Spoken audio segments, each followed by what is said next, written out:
Hello and welcome to Left Coast Live. I am your host, Dieter McBusiness, America's favorite white Anglo-Saxon Protestant gone left coastal. Joined as always by Stat Pat, Stateless Patriot, my co-host of the Central Valley. We are California lefties coming at you about national politics. And today will be an interesting one, folks. We have a very big moment, I would say, in the branding process of the DSA, and I think we have mixed feelings about it, but we'll get to those in a minute. Why don't we, Stapat, do you have anything to open us up with, or do you want to get right into the interview? Um, Nothing in particular. I mean, it's definitely been an eventful past week for the left in general. I guess broadly speaking. Um, I mean, aside from that, I was actually really looking forward to today's show. I'm interested in seeing how exactly um, these things get covered because if folks didn't know, I did a solo stream on Yeah, I watched it. Sunday. Yeah, basically covering the recent stuff regarding comments that Mr. David Pakman was making in Yep. regards to the broader left and the DSA and whatnot, and how it basically mirrors the Democrat consultant class, and it was just um, very forced and unfair. And but I'm sure we'll get more into that.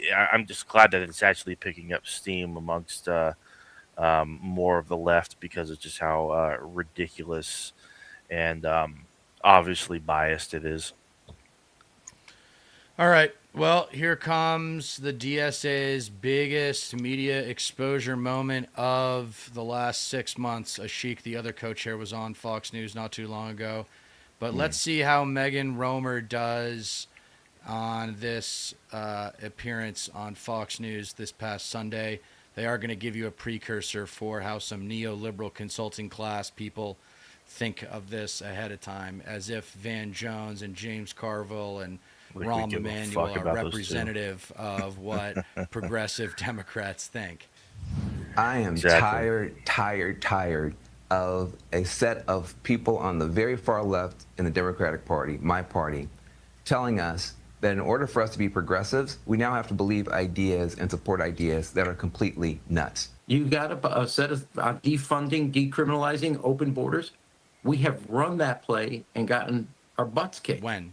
We don't need to do No, it a no, second you time to see if fucking it didn't. turns What out the the fuck? movie Never Okay, turns out have. any Never different. have. You this don't is have Prominent to. Democrat ridiculous. voices pushing back on the growing It's fine. Of influence course of they're the going to say Democratic that. Socialist Yeah. candidates they say are ultimately going to hurt the Democrat Party. So let's He talk acts about it like with the that's what national Kamala co-chair of the Harris ran Democratic on. Like Socialists what? of America, Megan Romer. Megan, welcome to the show. Thanks so much for having me, Shannon. Okay, so there's this growing conversation about whether you can exist within the party, whether you want to upend it for your own purposes, a totally different platform. The Daily Economy quotes you saying this at a DSA convention last year. We will win by making conditions so intolerable for the ruling class that they would rather give in to our demands than continue to live with the disturbance we cause until we are able to fully seize power ourselves. Is that aimed at the Democrat Party? It's aimed from the working class to the ruling class. So the two-party duopoly, the two corporate parties, it is aimed at both of them, and it comes from the working class. So Again, so I'm going to do that. We're going to do this is how we're going to do it as we go here, Mm-hmm. because I haven't really reacted to this publicly. Mm-hmm. Decent answer. I give it a B plus. Mm-hmm. For an opener, it's just this. Where is the language along the lines of the DSA is representative of the working class political worldview, et cetera, et cetera, et cetera. Like attach the DSA brand in there. But yeah, she does well to identify the enemy, the ruling class. She could have called it the Epstein class, or the business class, or the investing class, Yeah. or those who own 93% of the stock market. She could have had maybe some little bit more fun there. But hey, this is Megan Romer. This is who she is. She's very dry and direct. And I'm just saying what I would have done if I had been coaching her. That's all I'm saying. Yeah, I mean, she gives off the vibe of just like she's just there to promote the platform. She's not going to be bombastic or give any essence of a more, I guess, energetic or flowery personality because I'm not sure if that's strategic or not. It's probably not, but it's just it's if it is consciously being done, it's in order to avoid just the surface level, uh, just dumb attacks from the right who would just like try to like pick upon anything, like just grasp at straws, basically like look at how she acted here or what have you. So giving like just flat, straightforward answers with no flair is Color. kind of yeah. It's a good way to approach it. I would say at least. Okay, you like the dry approach. So should Van Jones and Rahm Emanuel and James Carville and all of the establishment Democrats be worried about DSA plans from within their tent? The establishment Democrats should be worried about the voters and about what the voters think and about what the constituency thinks. And Yes. right now they have not been delivering, and our candidates are and have been, and it's resonating with voters. So Jamie Harrison, who was All the true. DNC chair, after you guys had such a big night in New York City and knocking off some of those incumbents and having success with your candidates in the congressional primaries, he said, if you hate the Democratic Party, then don't run for our nomination. Don't use our resources. Don't rely on our volunteers. Don't use our infrastructure. Focus on building the party you actually support. Other Democrats out there saying this is a separate party, the DSA. You don't belong within the party. How do you respond to his statements there? Yeah, I mean, the two parties have, over years and decades, created a system where ballot line access is extremely difficult for third parties. I also have been told a lot of times by Democrats, don't vote third party, it's wasting your vote. So we run on the Democratic ballot line where it makes sense. Yeah, we that's run brilliant. independents sometimes, where So that's brilliant. What she just did there. She's like, don't vote. They tell you to not vote for third party, so we're not voting third party. Yeah, Like using their own language against them. That's great. exactly. that is a viable possibility, but it's a ballot line. And what matters is what the voters think. And the voters are overwhelmingly choosing our candidates. They so certainly this did in New too. York and in other So- places, Colorado and other. One thing like this is like pretty much a big a big crux of the overall problem because the Democratic Party and Democratic leadership in general, they resent their voters. They don't actually give a fuck about like the will of Well, the their voters. base. Yeah, well, basically the Democratic base, and so that is a fundamental component as to why the Democratic leadership is freaking out over self-proclaimed Democratic socialists actually winning with voters, and not just in big Democratic hubs either. And we're going to see even more of that as well. And so, because I like that she puts the attention on the Democratic base, like what do the voters think? Because if DSA messaging is resonating with voters, then the establishment Democrats have a much bigger problem on their hands. It's not just a big city phenomenon or just a blue coastal phenomenon. Okay, so we're going to put up on the screen a few of the things that are part of your platform, and I want to ask you, just give me sort of a true or false on these. Abolish the Senate. True. Okay, replace the presidency and Supreme Court as we now know them. Yep. Abolish ICE. Oh yeah. Absolutely. Abolish borders and give amnesty to anyone currently in the U.S. illegally. As a long-term plan, yep. Love the amnesty. The borders Mm-hmm. we'll talk about. Yeah. Defund the Pentagon. Absolutely. Defunding the Pentagon again. There should have been more color there on that one. That's a huge part of like Yes. America's structure of our society. You can't Yes. just flippantly say we're going to defund the Pentagon. Yeah. It's a cousin of defund the police. It doesn't work well. I don't like it. Yeah, they literally just got audited yet again, and billions upon billions of dollars are missing yet again. Right. So overhaul the Pentagon or Yes. something like that. But Yeah, I'm just that's saying, it. Yeah, that's like good. we're not going to get rid of the American military. Okay. Yeah, Come on. Yeah, this. Abolish prisons, at least in large part. Yeah, again, that as part of a long-term program. Yeah. Okay, so no prisons. Government. So the reason why there would be no requirement for prisons is because the society would function so well that there wouldn't be much crime. And whatever Exactly. crime there would be treated like mental health rehabilitation. Right. And so she doesn't say that, though. I mean, she's not dealing with the Well, provocative nature of what she's saying. yeah, I mean, and also like this is just a little snippet too, because like when you sent me this clip and just so I can get my read on it, like it essentially you can only you can only say so much within a short time Right. frame because They she didn't was give her only much time. yeah, like she was only on here for like 5 minutes, so it's like there's definitely a lot more nuance to these discussions, to these topics in particular, Right. that if given like the proper platform and Okay. proper leeway, You then they just can be expanded upon. absolutely that what you Yeah, just said is all right. yeah, So imagine if they had built up their YouTube channel like I suggested, and she had that as an option to reference in these conversations. Like, yeah, part of a longer term plan. If you want to know yes, more about what that plan is, come to our YouTube yeah, channel. We've got yep, essays explaining it. yep, What's like, where's the pragmatism, man? I yeah, love the I love the ideas, but hmm she's not presenting them in as good of a way as she can.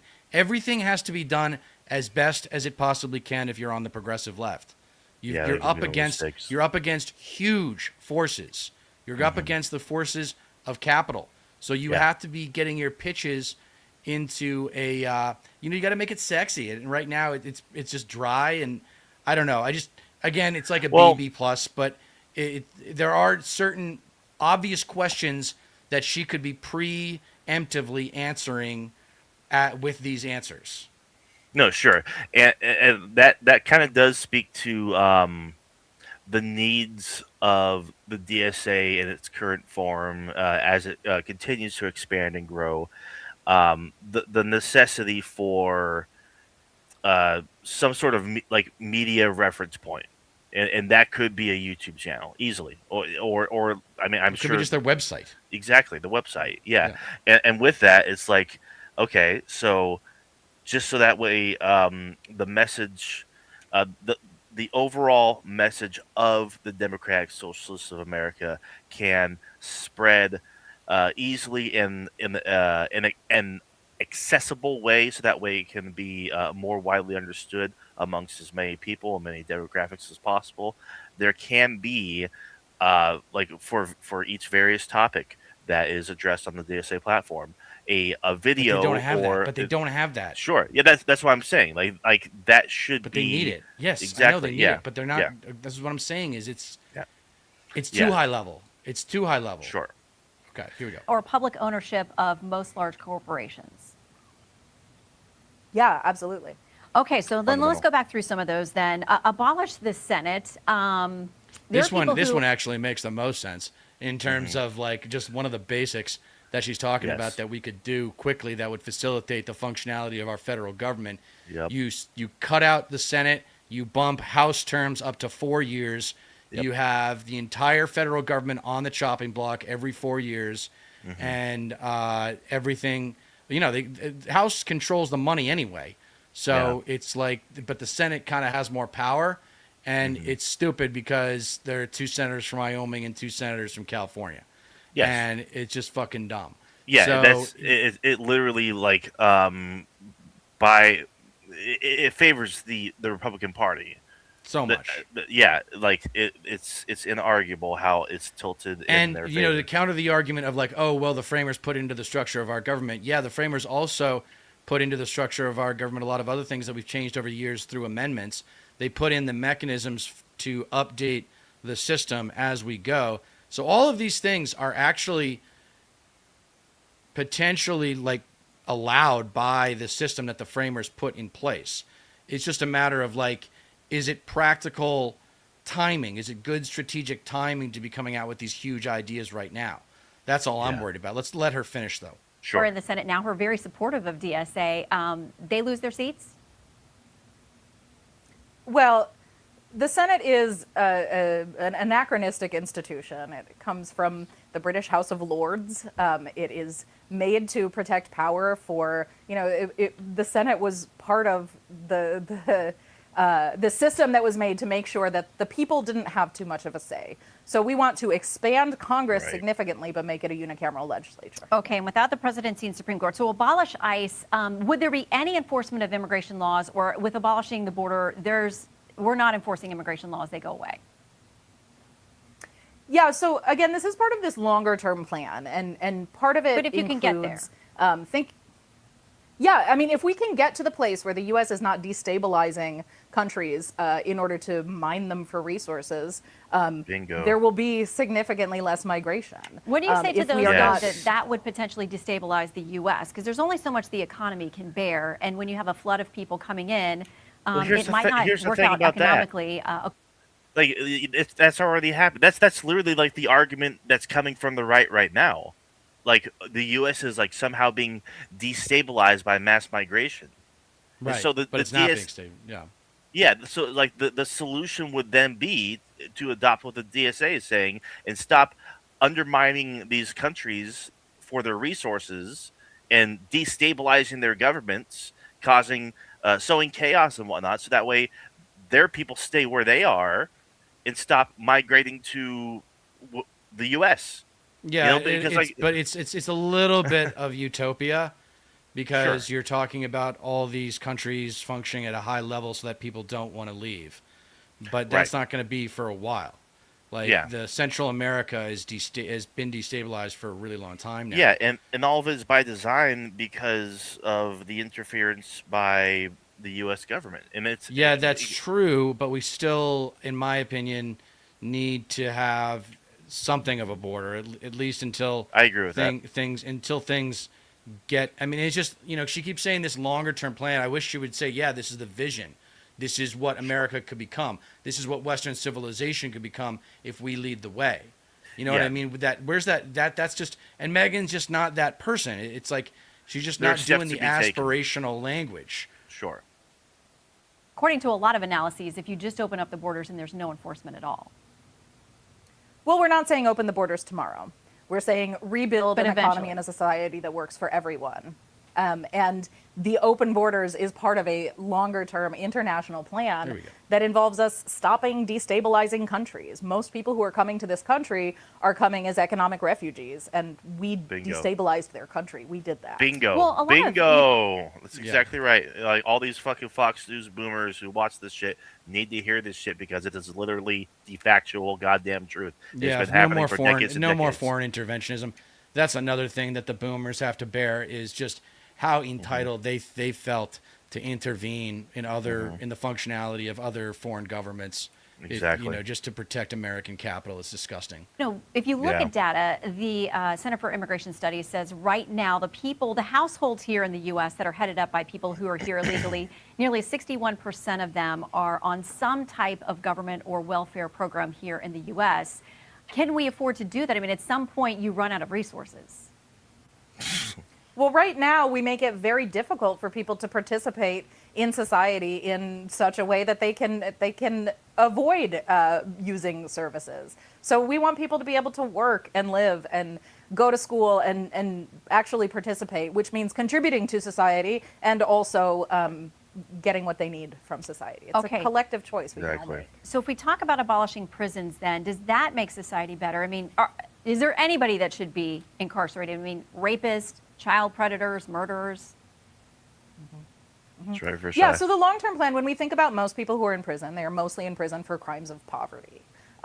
So when we... But that's not what I'm talking about. I'm talking about the really, the murders hear you. and So rapists of the when world. we get rid of this need for crimes of poverty to exist, when we get rid of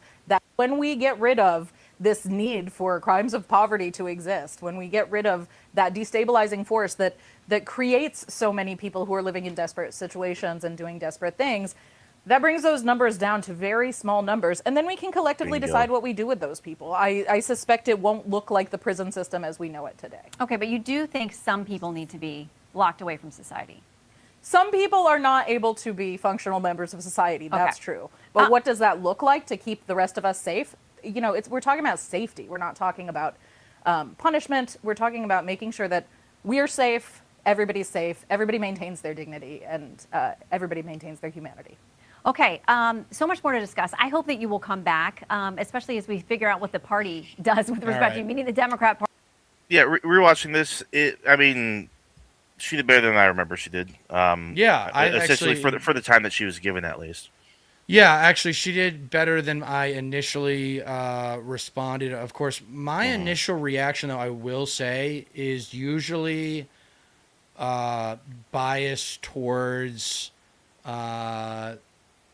voters who are still trying to hang on to some kind of capitalism, whether Sure. it be starting a small. And I'm really talking about entrepreneurship.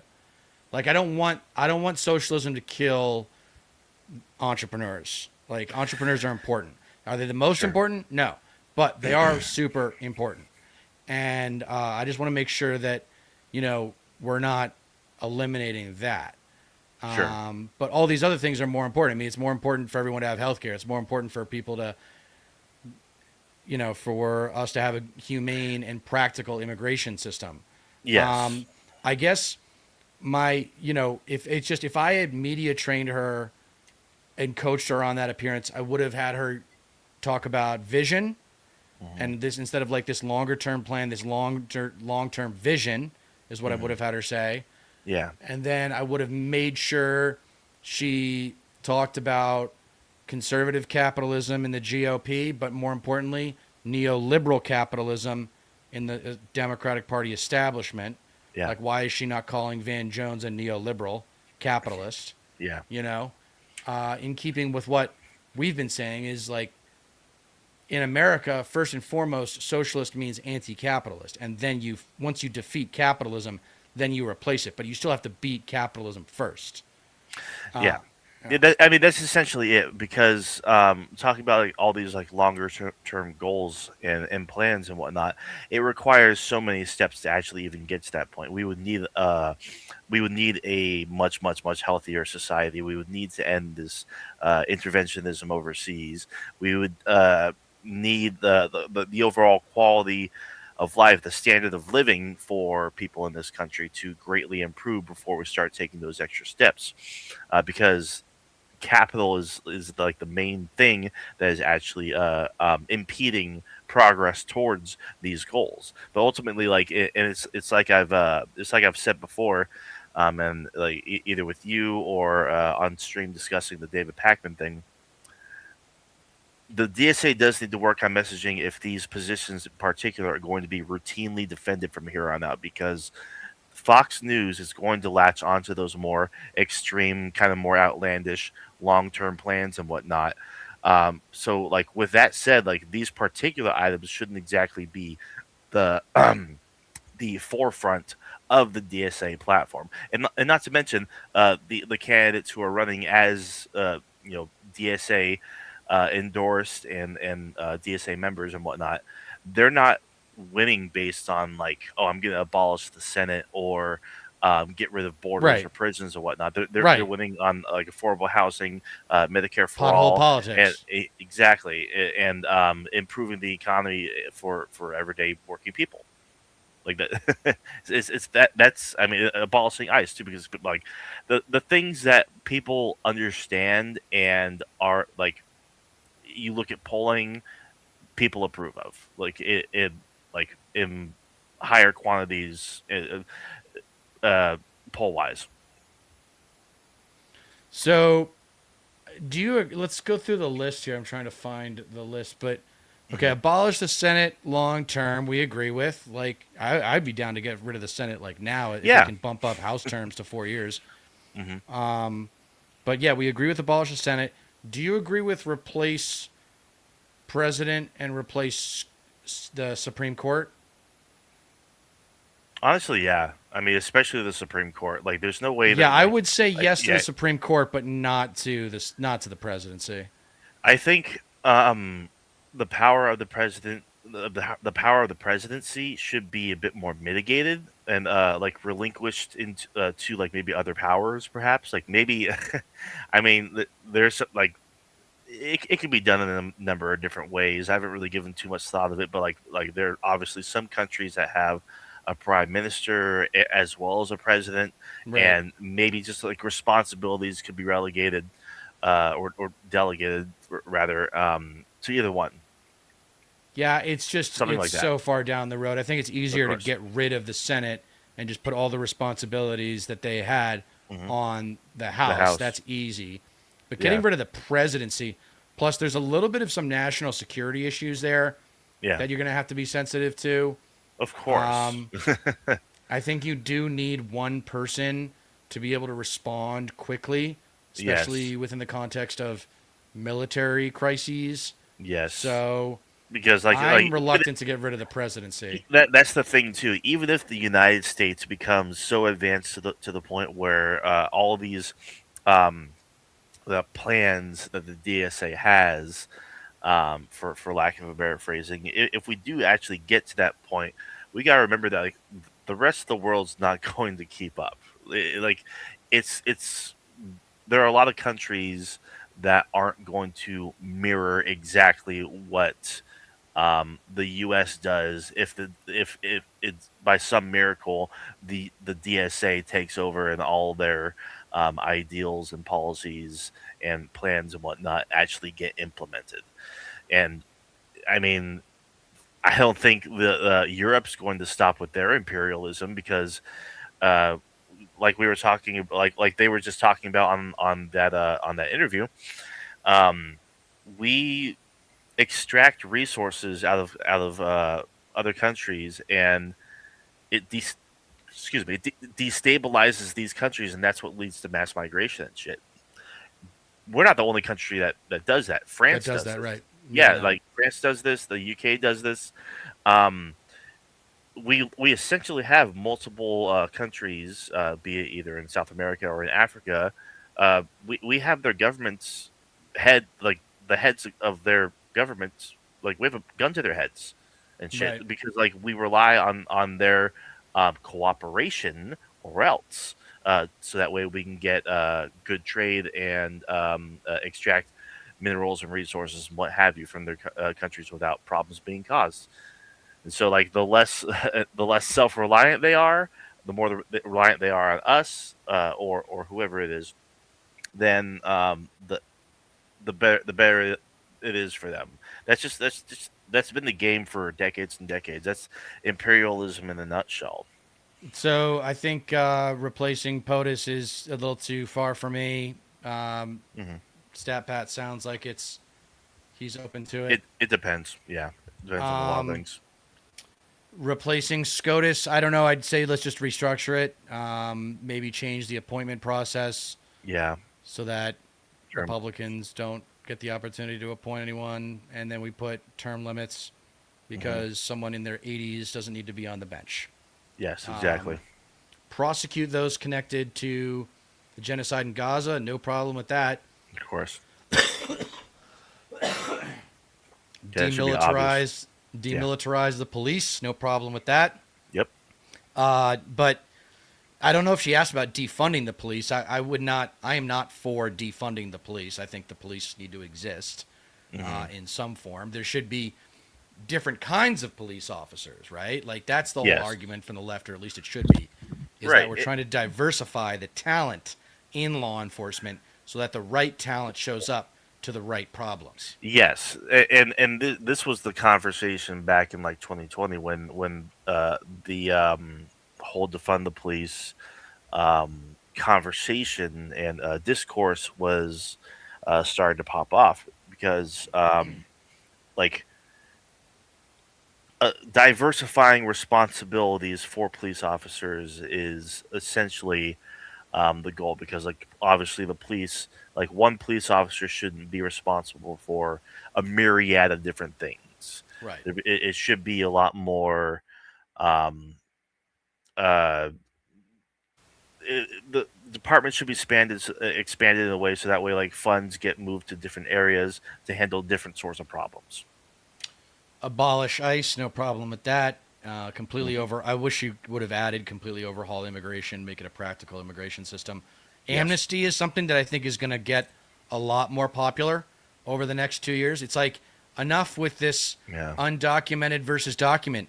Just take all the people Yeah. that are already here, make them citizens, or give them a path to give them an easy path to citizenship, and be done with it. And then and then have a strict border policy after that.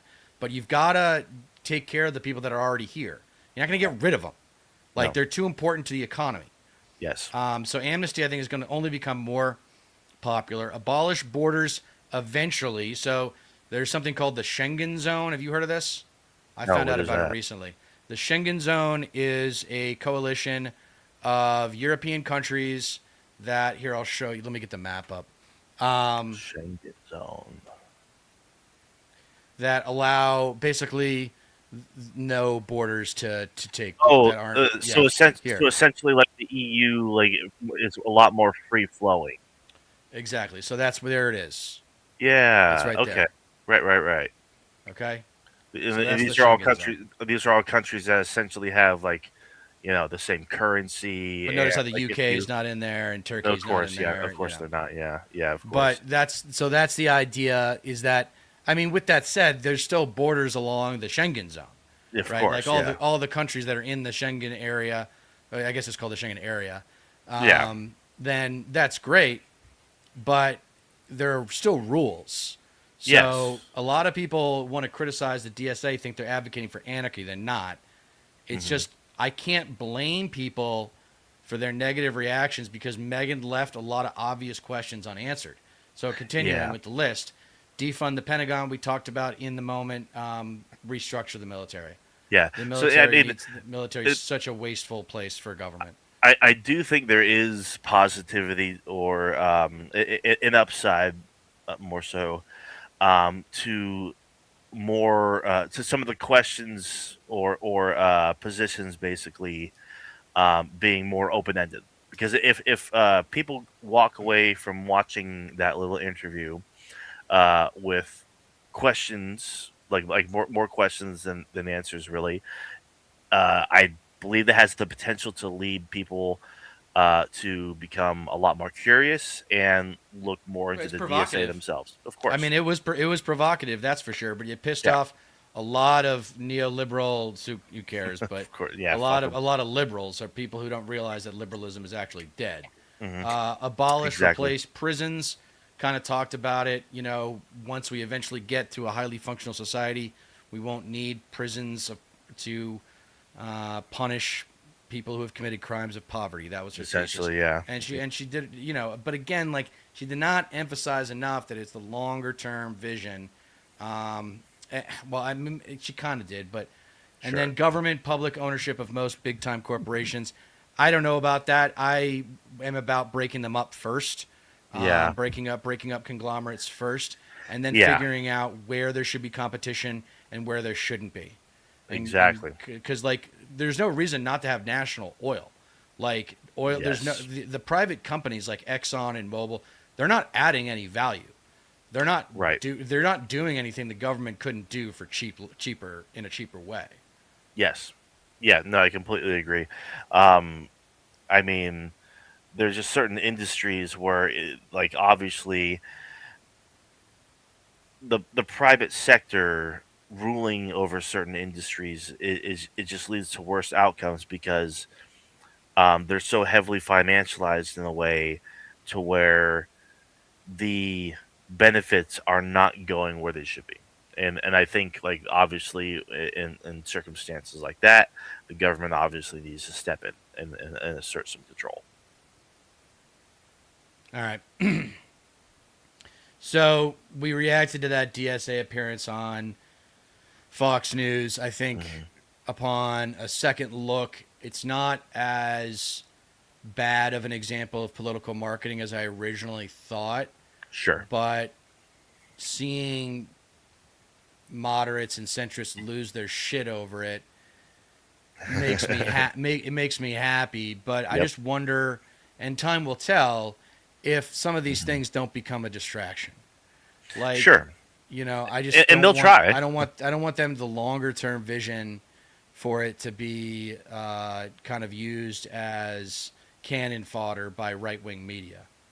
Right. And I think from what I can see so far, a lot of the smears that are just being lobbed towards the Democratic Socialists of America, they're just falling flat. Like no Right. one's really like no one's biting, no one's adopting the smears, the fear mongering, as it were. I mean, shit. The Republicans are desperate as hell because they know that their goose is cooked and the polls don't look for great for them for the midterms. So of course, like they're just resorting back to the tried and true McCarthyism and just scaring their base about socialism again. Yeah, well, it worked for a while, so I mean, Yeah, I it's starting to wear can't say off that I though. blame them. I mean, yeah, I think people are getting tired, people are getting fatigued, and now Trump's joking about running again in Hmm. 2028, and No it's just a one's, big mess. yeah. Like, let's move on Mhm. to.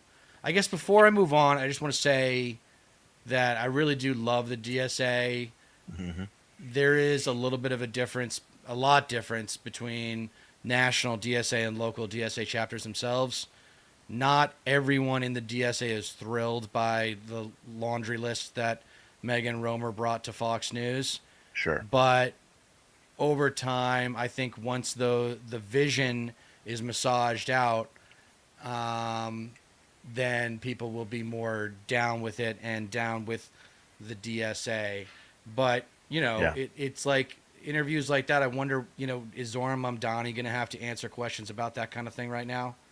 Like, Right. and AOC had to answer some questions about it, and she's like, "Yeah, I don't think communism is going to be overtaking America anytime soon." Yeah. Um, She brushed it off as silly because it right, fucking is.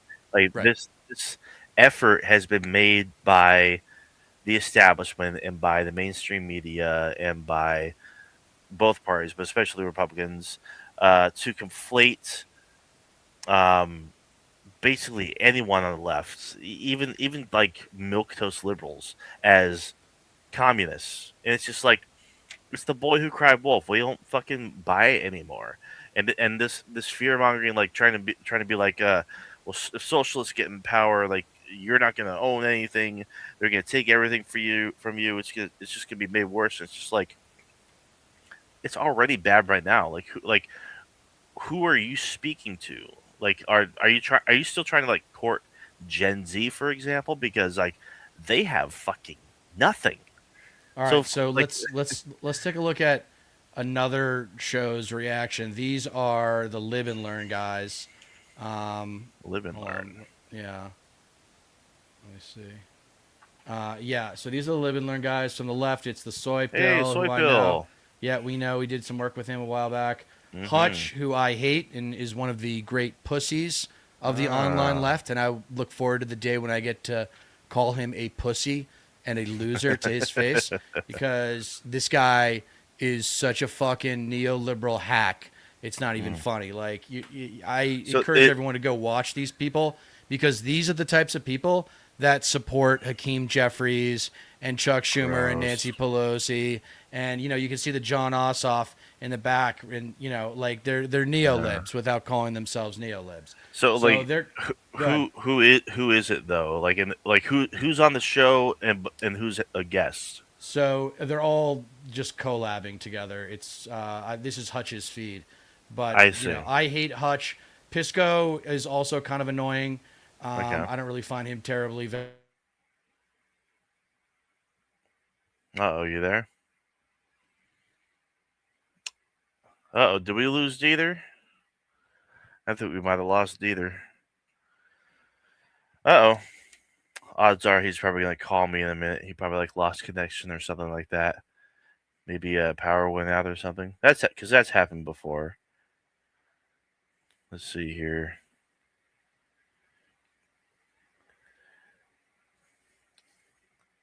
Power outage. Oh no.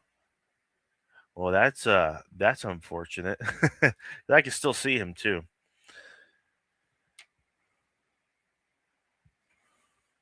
Yeah, he says power outage should be coming back on soon. But yeah, no, the soy pill's great. We'll stay in here. Obviously, we'll the stream's obviously still going on both channels. So Yeah, subscribe to Dieter, subscribe to me.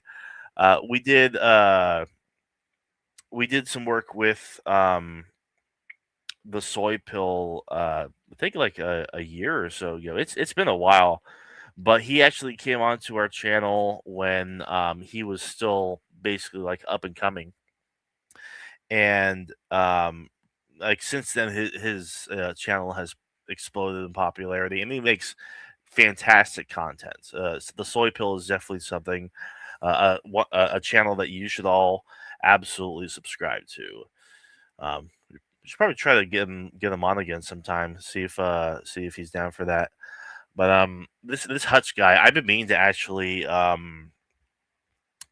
check out his content, because when it comes to these just empty, pathetic neoliberals that are just basically establishment cheerleaders and don't um, advocate for bold progressive change, it's just they're just ripe for the picking, you know. Um, I think that I that might actually be more of a focus for us on the left coast, just going after these establishment shills that don't actually offer anything meaningful, no substance, no change. Um, if you guys caught my stream on Sunday, um, I basically took down David Pakman because he put out a video. It didn't give us traction, but definitely caught the eyes of some prominent leftists, and that kind of got me fucking interested because of what he was saying about the DSA, and just absolutely pathetic. So make sure to go check out my video on that. Dieter, hey, hustling to get back on. So yeah, he um just loading everything back up. So it's not too big of a deal. It happens. It's happened before. I remember earlier this year, there's a big storm that came through here on the West Coast, through California, and the moment where he went offline, I saw his room just go like dark, like the lights went out, and I knew immediately, like, oh, his power went out, and lo and behold, like, he lost connection and everything. But yeah, not a big deal. It happens. But yeah, this Hutch guy is definitely one of those neoliberals that we have been meaning to take down and whatnot. And Dieter's like a rabid dog. He will he will be absolutely relentless in his critiques regarding these people, because they don't fucking offer anything.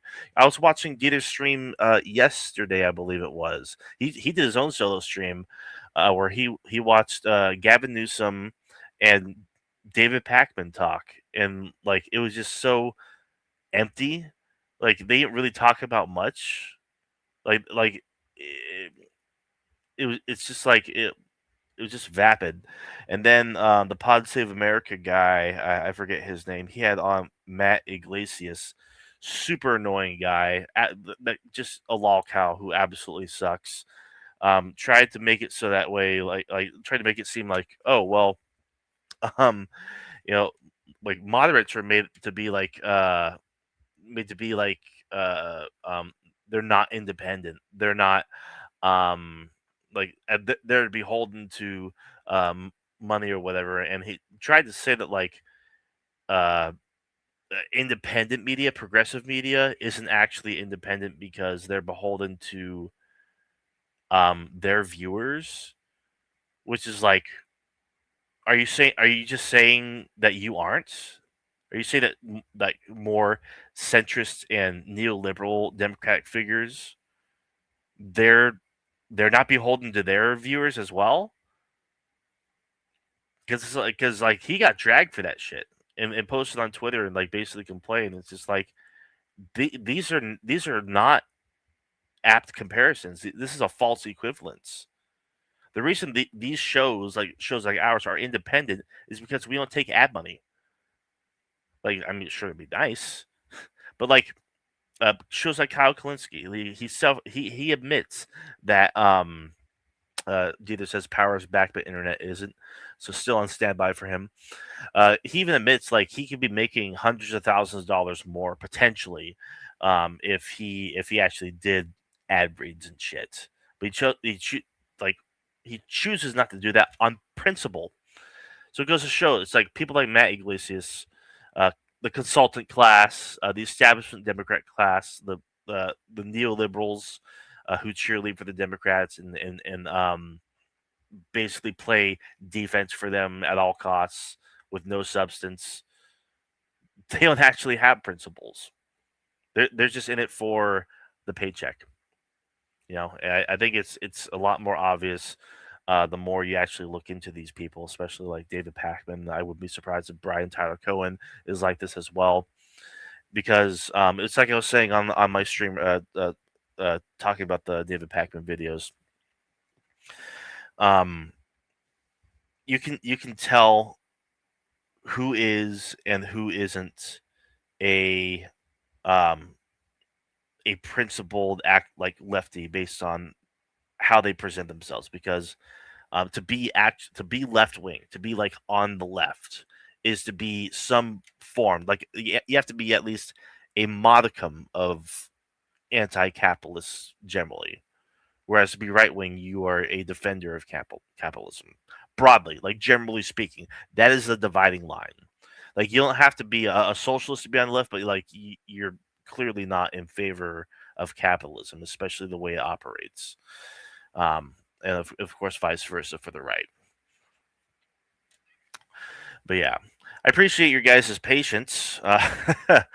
It's been quite an active week for lefties and whatnot. I think everybody's just so jaded over the Iran war and Trump and whatnot, even though that's getting exponentially worse.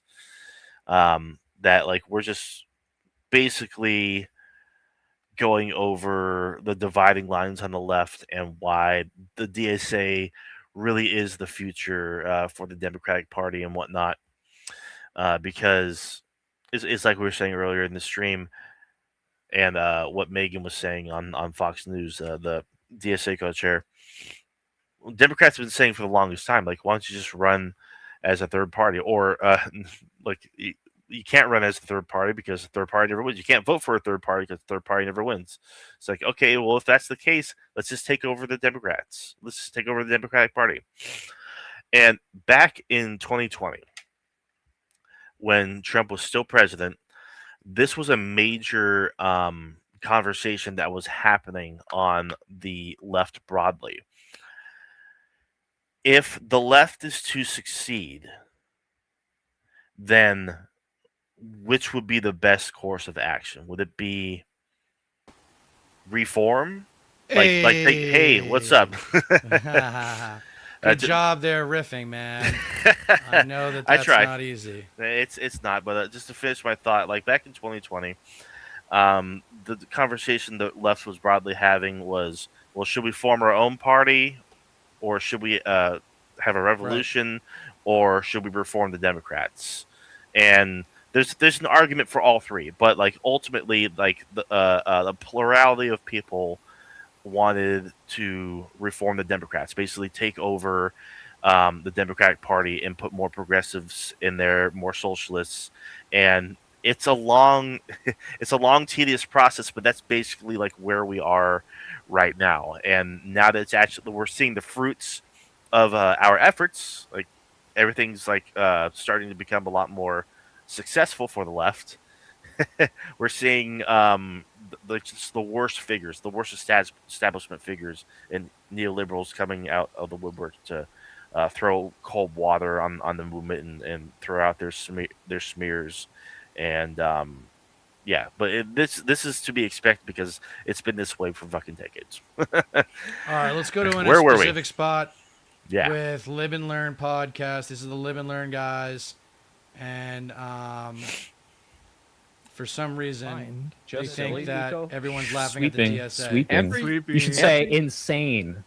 Everybody is laughing at DSA right now. Everybody is laughing at them because of that lady who went on Fox News and the guy with the John Waters mustache from New York City DSA who went on Fox News. They're not doing well, and they'll continue to do poorly and embarrass themselves. I think it actually will knock them down a peg. Yeah, what are you talking about? Like, I told Hutch this earlier. Like that lady, if she were an op, if she were somebody like hired by Fox News, how would you possibly know? Like it was just such a bad clip.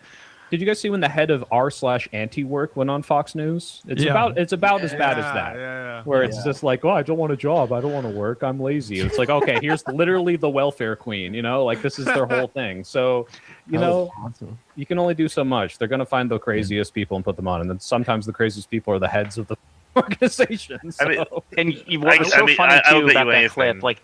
I'll bet you anything like these guys only probably skim the clip maybe once, but even between me and you watching that clip again a second time, it kind of gelled. It made more sense for us and whatnot. So it's there's just I don't know, I don't understand the angle here or where they're even coming from, because the DSA is clearly in the best position that they've arguably ever been in right now currently.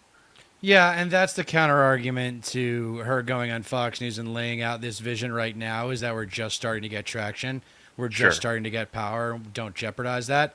But these guys are convinced that they can foresee the future in terms of understanding how the reaction. Now, whether or not their reaction is valid is irrelevant. The fact is, if they're reacting this way, other people are reacting this way. So that's what I'm trying to figure out here is what can we learn from them? How's the saying go? First they ignore you, then they make fun of you, then they fight you, then you win. Something like that. It was depressingly funny. It was darkly comedic. Was the fact that it wasn't Jesse Waters or somebody that she was talking to. It was Shannon Bream, and Shannon Bream took Chris Wallace's place, and she's supposed to be just one of the super serious straight newscasters. And you can almost her cheeks are pink. She's flush with how happy she is. That.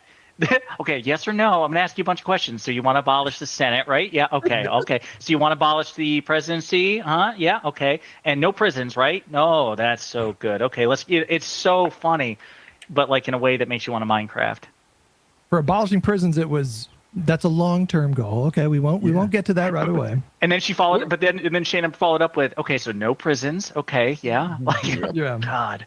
So they're going to give them this is why a nightly spot on their programming. They're going to invite DSA on their programming. She's going to get I hope they do. Are you the DSA chair's going to get her own show on Fox? Good. I think it's better. Please. Let them expose themselves instead of being this boogeyman that other people fill in with their imagination what they are. Let these idiots show their asses out there. There you go. I mean, I'm glad to see Yeah. it. Yeah. I would love He to just thinks that they're idiots. I would that's love the annoying to part. Yeah, exactly. I would love to see more DSA asses. Please, come on. I mean, here's the thing. It's if they actually had the opportunity to expand on these ideas and these policies and these positions and whatnot, they most people who are actually in tune with this shit, or people who even just are paying attention in passing, will be like, oh yeah, that makes sense. I can see that. I can see why this could be a reasonable position to have. It's yes, please, by all fucking means, give the Democratic Socialists of America a lot more attention. This morning, Jessica Tarlov did a live stream with Scott Galloway for their Raging Moderates podcast, and I can't remember the exact quote, but she's like, yeah, as soon as I saw this and I realized I would be on the 5 the next day, she goes, I was like, because this is what they're gonna hit her with. That sucks so badly. What about not just specific to DSA as an organization, but sort of the broader movement? What do you guys think of they're really going after Pakman this last week? What do you think of the overall entire lefty media ecosystem pouncing on bullshit. See, creators like Pakman? See? Fucking pussies. Yeah, were his comments even that? It was just oh, the DSA is not doing good work, or so. It wasn't even that harsh, and that it gets the entire ecosystem attacking him. It was something ridiculously brigading and stuff. That's no, but they do that. But they do that to they do that constantly. They will target people. I mean, the chorus the stuff is a really good example of that. Yeah, chorus was fucking exposed. I don't know. It's beyond just the politicians. But the issue was not. No, I'm just saying, I don't know. The issue was the fact that David Pakman was regurgitating conservative propaganda about the DSA. Right. He was if Pakman's thing, like I said on stream, like I said in my goddamn videos, if his entire channel is revolving around the dangers of the Trump administration and the fascism, essentially, of the Trump administration, and how dangerous Trump is, and like all the horrible things that is happening under Trump and whatnot. Well, you know what Pakman and Trump have in common is crypto, because Pakman took the thing, the videos down of him pushing crypto because it was so embarrassing. Yeah. He's an asshole, dude. I fucking hate David Pakman. He's such a pussy. I'm embarrassed that I used to like him. No, exactly. Like, so if his whole thing is like making just countless clickbait videos about how bad Trump is, which it's fine. There's definitely a lane for that. Like, there's definitely a need for that, like in the media ecosystem and whatnot, highlighting how horrible Trump is and all these horrible things, because a lot of it gets lost, right? But to sit there and while the Trump administration is actively through NSPM 7 beginning to target and categorize and essentially, for lack of a better term, blacklist all these leftists and like leftist figures and content creators and what have you, as potential enemies, like real McCarthy era shit, to do their bidding by labeling the DSA as extremists who are out to destroy the Democratic Party. You're doing the fucking job of the Trump administration, right? Like you. Well, what the fuck, dude? That's the problem that the left had. That is why David Pakman has been dragged these past few days. That's why I hopped on to that stream, my solo stream on Sunday, because of that shit. Like, so at least be honest about why the left is dragging shit. Not just like, oh, well, he criticized the DSA in a tepid way and the leftists lost their shit. It's like, no, because he's fucking doing the job of the right. He's airing conservative propaganda. He's regurgitating it. But these guys think he's still for the Democratic Party. But these guys think that he cannot handle the Democrats being taken over by the people who progressives, he can't handle them being taken over by progressives. Otherwise, like, oh no, David Pakman is going to be associated with more communist level people. It's like the Republican Party thinks you're all fucking communists anyway. They think fucking Gavin Newsom is a communist. I know, they're going to call you a communist no matter what. Yeah, of course, like, you're going to, like, not show up to, like, the Young College Democrats of America or whatever because Hassan Piker is there. Because if you're you're not going to go on his show either. You're not going to have Hassan Piker on your show because you don't want to be associated with him. Otherwise, you might not get fucking Hillary Clinton on your show next, probably. Who fucking knows? But you've had on Richie Torres. You've talked to Gavin Newsom. Like, you want to stay in the good graces of the good boys and girls of the Democratic Party elite. It's so transparent. Well, like, of course, should we treat them like a Trojan horse? Should we treat them like a Trojan horse? I think you should privately regard them as such. You know. Yes. Why not publicly? I think, Hutch, they're incompetent. They're like Donald Trump, where they're full of people like that lady who don't know what they're doing. Incompetent? We're winning, you fucking idiot. Can we spend 60 seconds watching the most terrifying clip of the past month and no one's talking about it for some reason? All right, we can watch that clip and then I got to go. Yeah, which is Donald Trump saying, I'm going to run for a fourth term. Like, he's definitely not joking, guys. Can we do something? So this was... I'm going to share this one instead. Come on, dude. This is Joe Scarborough's reaction to Meghan's appearance on Fox News. Let's listen to this real quick. The national co-chair of the DSA went on television and showed us exactly who she is and what her party believes. Abolish the U.S. Senate, the presidency as we know it, the Supreme Court as we know it? True. Abolish ICE? Absolutely. Open the borders? Defund the Pentagon? Empty the prisons? Have the government seize private companies? Absolutely. Absolutely. Yeah, absolutely. All questions answered with complete conviction. And all those responses completely disqualifying for a party that likes to tell people they're really just about health care and tax reform. I have no problem with debate. Barack Obama might say that a party that stops debating the big issues with itself stops growing. Well, here's the thing. But there's a difference between... Here's the thing. These debates have been going on for over a fucking decade. And guess what? Nothing's changed. Neoliberalism has been winning. Do these debates need to go on like ad infinitum? Do they just need to be constant? Do they need to be endless? Like just perpetual in nature?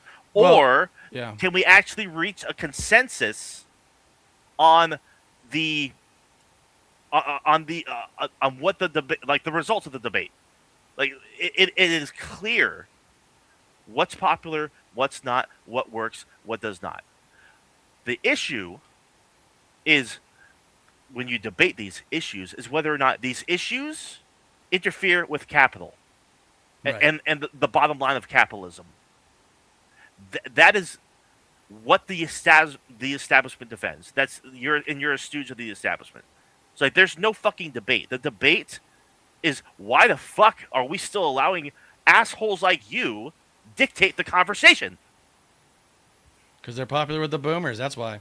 Pushing your party to be better and asking it to abandon every single thing that makes it worth belonging to in 2026. I got to chatter real quick. Remember how the Democrats pushed River of Peace? Thanks for tuning in. I think I remember seeing you on my stream. Why would we want to empty the prisons? It's a lot more nuanced than that. No, it's about rehabilitating the people so that they can get back into society. And then the ones that absolutely can't get back into society, then you quarantine those folks. But, the idea is to actually implement a real rehabilitation system because our prison system is not a rehabilitative one. It is a punishment system. Yes. So the thing about the prisons too is that the majority of them are all private prisons. So the more people that get locked up, the more money they make, the more their stock prices go up. So they are incentivized to lock up more people and keep people locked up for longer. And the majority of people in there are in there for crimes of poverty. So like crimes that were committed in the name of poverty because like they're struggling to get by, or what have you, or minor drug offenses. If you wipe out like all the crimes of poverty and shit, and like the petty misdemeanors and the drug crimes and whatnot, a lot of these prisons, like over half of them will be emptied. We're not like. There's a lot more nuance and details of the conversation regarding prisons in general, but we as a country are obsessed with punishment, and a lot of the time it is directed in the wrong places. Thanks for tuning in again. I keep forgetting that there's hundreds and hundreds of people in prison who should be in jail in the first place. That's essentially like prison reform is like, okay, take defund the police for example. Obviously, that's like an extreme position, but it opens up the conversation to like, okay, the police should be funded in different ways. Their tasks should be diversified, and they shouldn't have to handle like so many responsibilities as one person. That's the actual conversation. Saying something like empty the prisons. That opens up the conversation. Like, well, the prison should at least be reformed because of X, Y, Z. Like literally what we were just saying a couple minutes ago. It's to provoke ultimately because it gets these conversations started. Thanks for tuning in. Go ahead, Dieter. Back against the lawlessness of January 6th and the attempt to overthrow the election. How they rose up and fought back against Americans and immigrants being gunned down in American streets, and they did it to defend the basic American values and the Constitution. And as far as defense goes, JFK promised America would pay any price, bear any burden to assure the survival and the success of liberty. LBJ passed the most sweeping civil rights legislation in history. That's a party worth fighting for. Bill Clinton balanced the budget 4 years in a row. Nobody's done that in over 100 years. Not the only thing and that Barack matters. Obama, he created the Affordable Care Act and expanded health care coverage to record levels. He added 20 million Americans to the insured. That's one thing, when you guys get lost in this talking politics with your friends or family, get them down to incrementalism versus structuralism. nobody in their right mind is going to say that we don't need huge structural change at this point. If you admit the system is broken, you got to fix the system or replace the system. Exactly. See, and that's the big difference, I think, between, the DSA and a lot of other progressives is the DSA is like, okay, we're going to replace the system and here's how we're going to replace it. Instead of like, let's try fixing this and fixing that, right? Like, my only concern is that Megan's appearance makes it so that we're talking about abolishing prisons and borders as opposed to raising the minimum wage and passing Medicare for all. Yeah, ultimately, that's absolutely right. That's the why fact that those douchebags, though, Hutch and Pisco and all those other fucking losers, and I actually like Josiah and Soy Pill, but the fact that they think they know that everybody's laughing at the DSA, like, who's everybody, dude? Are you saying you and MAGA trash? Or are you saying, like, what? Like, non-progressive leftists? You're saying liberals? Exactly. Like, define your terms. What do you stand for? That's what I would want to ask that question. Is like, what would you do if you were in power? Yes. Right. Yeah, because I don't think they have any ideas. Like, that's ultimately what it comes down to. It's just like, you're saying everybody's laughing. Like, who exactly are you referring to? Like, because you're essentially siding with the far right fucking asshats who joyously and openly mock people like Megan Romer and anybody who considers themselves a democratic socialist and whatnot, because that's all they have.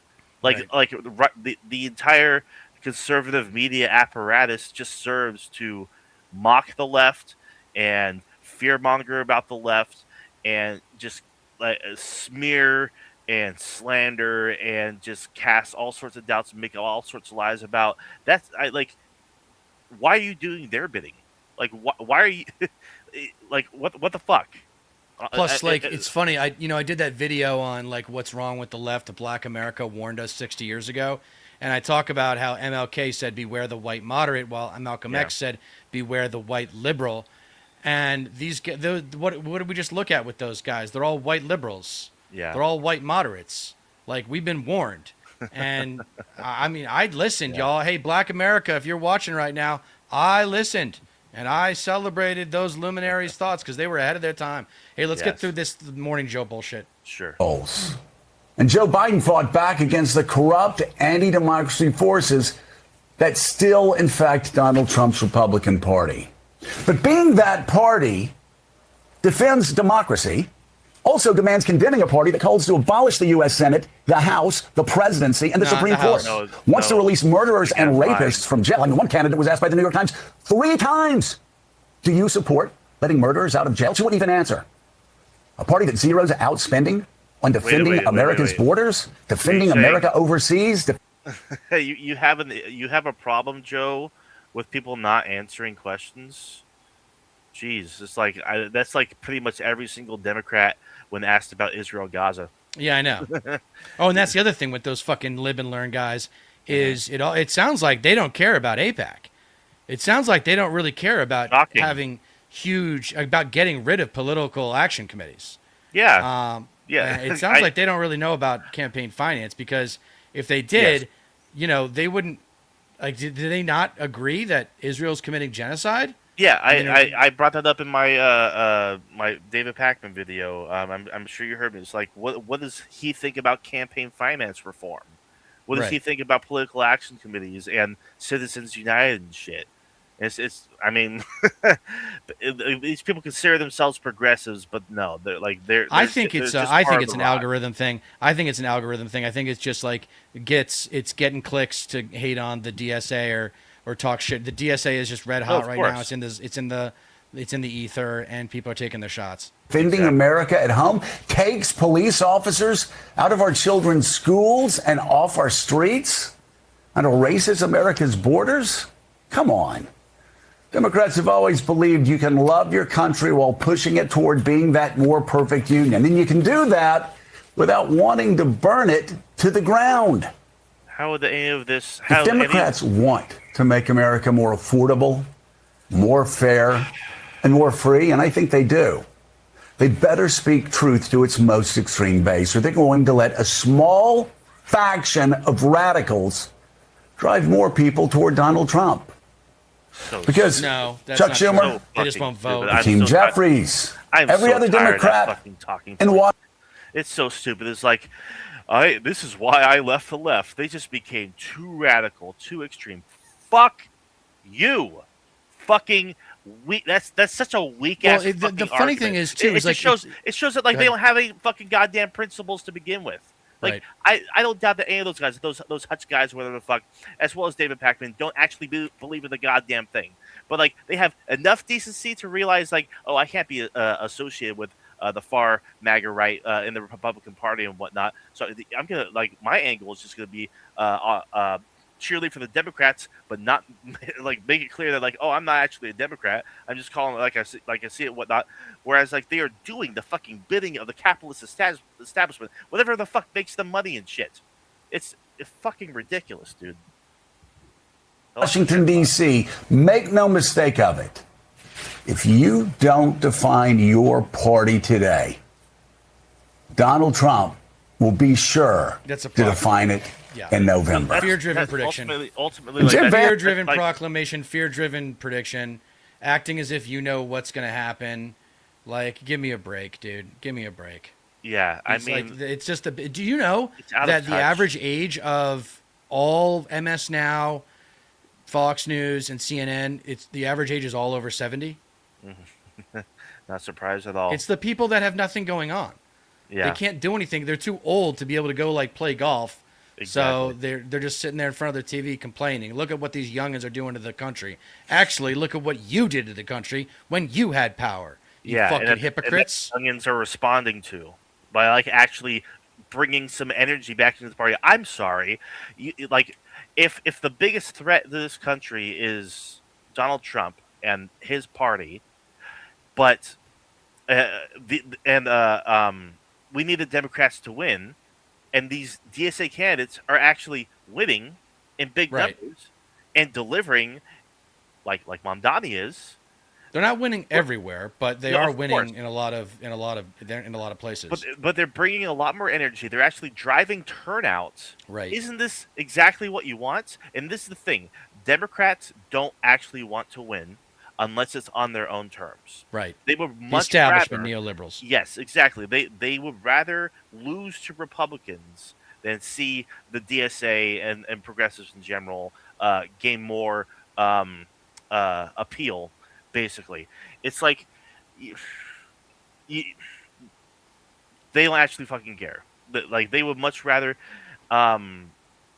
this country get like it just goes to fucking show that like everything they say about the dangers of Trump doesn't actually matter because the energy is not in the good graces of like fucking the centrist types and shit. Like what is it? You've written about the this. centrists? About how the most about that. Yeah. Yeah. It's an interesting time for the DSA. It's becoming more popular. The good news is I don't see any other competing organization out there that's really doing this kind of work. It just seems like, and that's why I wish Megan had done a little bit better job of like making the concepts a little bit more baby food friendly. Sure. You know what I mean? Like this is a vision. This is like when we have a functional society, we won't need prisons because people all behave themselves and there won't be any crimes of poverty. You know, like, and she tried, but guys like the Live and Learn guys, they just hear what they want. And I think they're still caught up maybe in this idea that they're going to be rich someday. And they want to preserve that possibility or something? Like, is that what it is? Is that what they think they're going to be rich? Because that's the only reason to be on board with liberalism as it stands now, because there is no liberalism. It's just neoliberalism. Yeah, or like leapfrog from their current place in life to something a bit more lucrative, like maybe like a fucking like cable TV job or something like that, which is it's just like pathetic for one.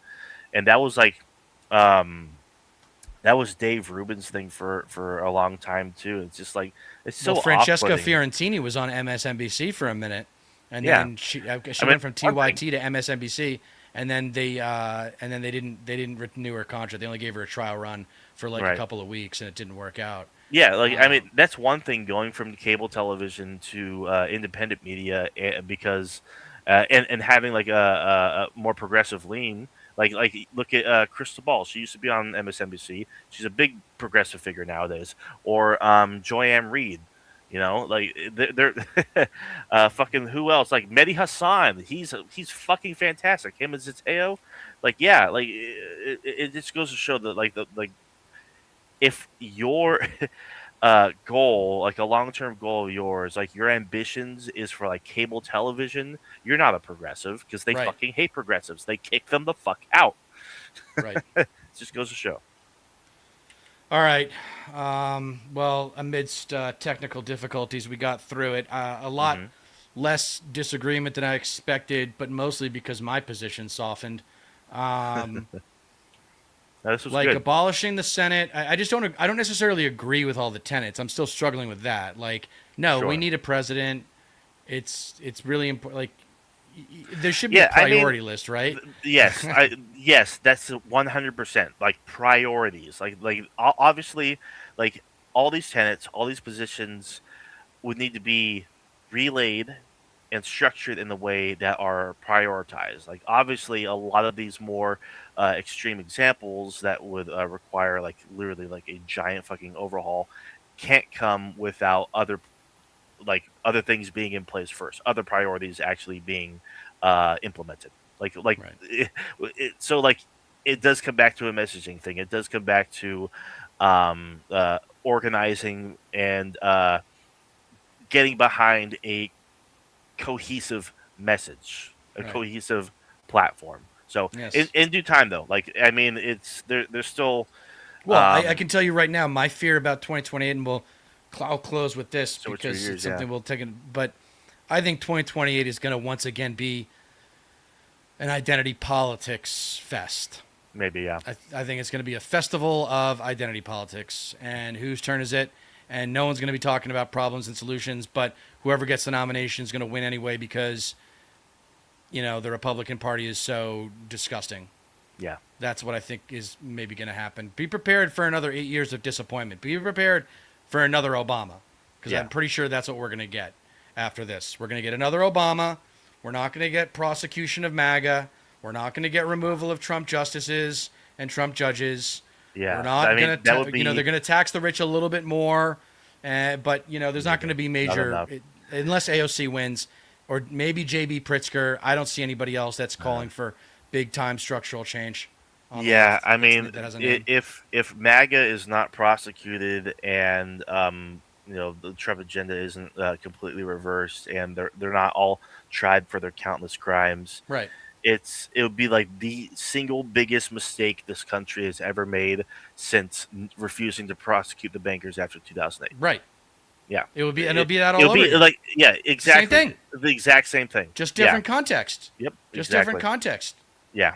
I mean, remember what Karl Marx said, guys. History repeats itself. First as a tragedy, second as a farce. Okay? Yep. Never forget. Mm-hmm. All right. On that note, please like, share, subscribe, tell your friends. We are here Tuesday nights at 7 p.m. Pacific, 10 p.m. Eastern. Please, you know, feel free to email us. Find us on Blue Sky for stuff you want us to talk about. Yes. And thanks for showing up. And never forget, you don't get change in America by asking nicely. Thank you all for tuning in so much. Make sure you like the stream, subscribe to us, and we'll see you next week.